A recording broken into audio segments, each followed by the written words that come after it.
Happy birthday to you. Thank you. Happy birthday to you. దక్కా బాగున్నావు కదా?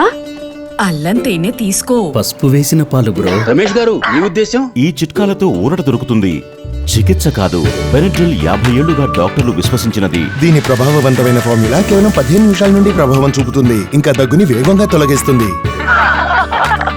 ఇంకేమీ లేకపోతే బెనడ్రిల్ చికిత్సే సరైనది.